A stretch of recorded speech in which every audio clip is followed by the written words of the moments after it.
भारतीय सैन्य दलात कार्यरत नायक सागर सारंग यांचं पठाणकोट इथं आकस्मिक निधन।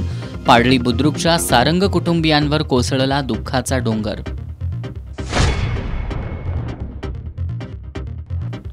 खड्ड्यांभोवती रांगोळी, खड्ड्यांमध्ये पणती, शिवसेना उद्धव बाळासाहेब ठाकरे पक्षाचं लक्षवेधी आंदोलन। कोल्हापूर शहरातील रस्त्यांच्या दुरावस्थेबद्दल केला महापालिकेचा निषेध।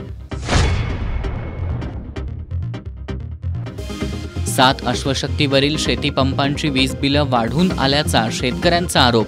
महावितरणच्या वीज पुरवठा खंडित करण्याच्या कारवाईच्या निषेधार्थ भामटे परिसरातील शेतकऱ्यांचं आंदोलन।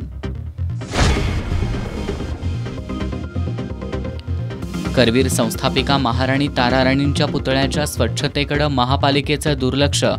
कोल्हापुरातील परीख पूल नूतनीकरण समिती, यूथ डेव्हलपमेंट फाउंडेशन या संस्थांनी केली पुतळ्याची स्वच्छता। आणि करवीर निवासिनी श्री अंबाबाई मंदिराच्या शिखरावर काकडा प्रज्वलित करण्याच्या प्रथेला आजपासून सुरुवात। कार्तिक पौर्णिमेपर्यंत रोज पहाटे काकडा प्रज्वलित करण्यात येणार।